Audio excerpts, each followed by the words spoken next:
या घडीची महत्त्वाची बातमी आहे। उपमुख्यमंत्री अजित पवार यांच्या विमानाला अपघात झाल्याची माहिती आहे। अजित पवार बारामती दौऱ्यावर होते। लँडिंग दरम्यान अपघात झाल्याचं वृत्त आहे। काही जण जखमी झाल्याची देखील माहिती समोर आलेली आहे। बारामतीत आज जिल्हा परिषदेच्या निवडणुकीनिमित्तानं अजित पवारांच्या सभा आयोजित करण्यात आलेल्या आहेत आणि त्याच दरम्यान ही मोठी घटना घडलेली आहे। या घडीची सगळ्यात महत्त्वाची ही बातमी आपण पाहतोय। अजित पवार यांच्या विमानाचा अपघात झालेला आहे। लँडिंग दरम्यान ही दुर्घटना घडली असल्याचं कळतंय।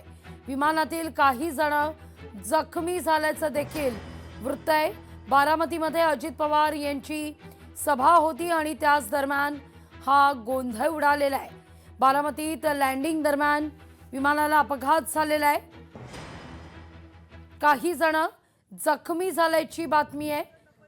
जिल्हा परिषद आणि पंचायत समितीच्या निवडणुका आणि या निवडणुकांकरता प्रचाराला आजपासून सुरुवात झालेली असताना ही दृश्य आपण पाहतोय। बारामतीमध्ये अजित पवार यांच्या विमानाचा लँडिंग दरम्यान अपघात झालेला आहे। विमानातील काही जण जखमी झाल्याची माहिती आहे। घटना नेमकी कशी घडली या सगळ्याविषयी अद्यापही अस्पष्टता आहे। आपण आपल्या प्रतिनिधीकडून या संदर्भात अपडेट घेणार आहोत। पण अजित पवार यांची बारामतीत आज सभा आहे आणि त्यापूर्वी ही दुर्घटना आपण पाहतोय। बारामतीत लँडिंग दरम्यान विमानाला अपघात झालेला आहे। विमानात किती जण होते, किती जण जखमी झाले आहेत, कोण कोण होते या सगळ्याविषयी अद्याप माहिती हाती आलेली नाहीये। पण अनेकांनी या ठिकाणी मदतीकरता धाव घेतलेली आहे। मायरान आहे एकूणच आणि त्याच परिसरात हे विमान कोसळलेलं आहे।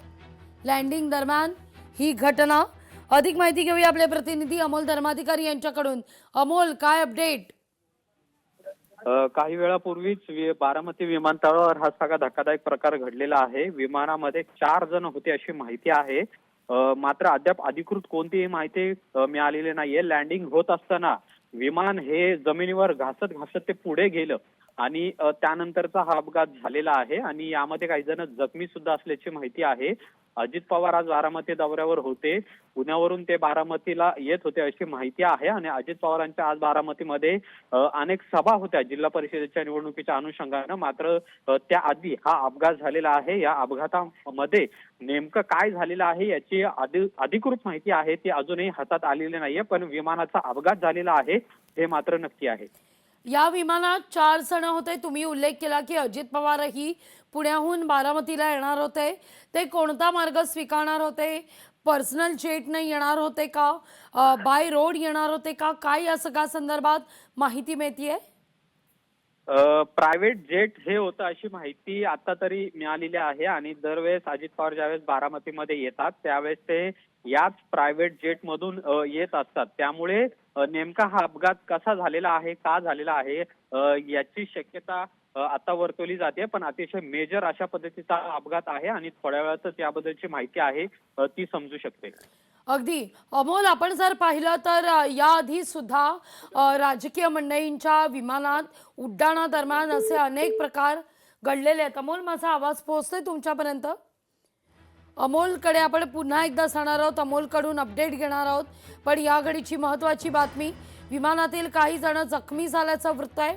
हे प्रायव्हेट जेट असल्याची देखील आता माहिती मिळतीये। 4 जण यातून प्रवास करत होते अशी प्राथमिक माहिती समोर आलेली आहे।